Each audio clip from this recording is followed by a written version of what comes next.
Hello and welcome to this quarterly update with SKAGEN Kon-Tiki and portfolio manager Knut Harald Nilsson.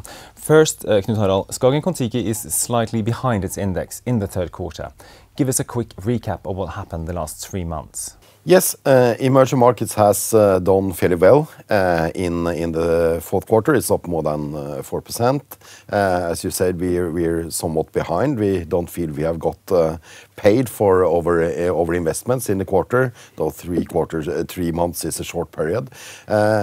What you've seen in emerging market is that you saw that during the first and second quarter that the flow reversed.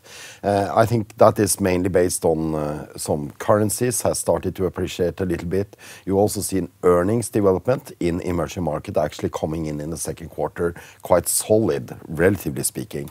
It's still on a low level, but it is improving. And I think that is the most important driver for emerging market return. So you've seen that so far this year, emerging market has started to outperform developed market for the first time in 4 years. Like you said, emerging markets has been into the woods for quite some time now. What about the money inflow? Is that increasing or decreasing to the emerging markets? Yeah, actually, over the past 3 years up to 2016, you saw $100 million leaving emerging market equity funds. So far this year, we have seen an inflow, and we actually see now more than a quarter of consecutive weekly inflow into emerging markets. And I think that is, as I said, a result of the fact the most important thing is the earnings development.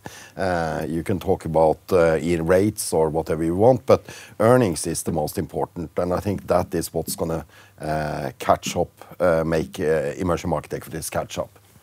The US elections are only a few weeks away.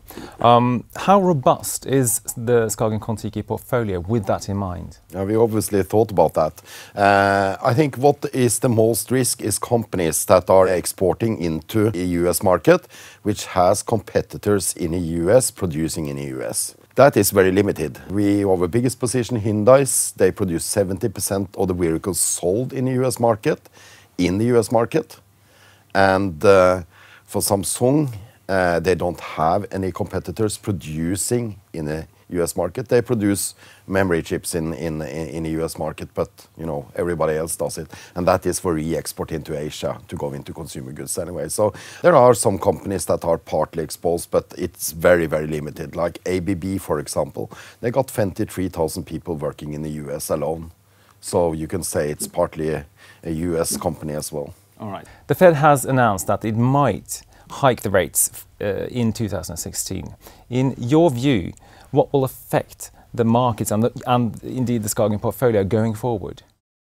I think this is something that is one of the most overplayed risk factors, in my opinion. Because why do they hike rates? First of all, that's because demand is good.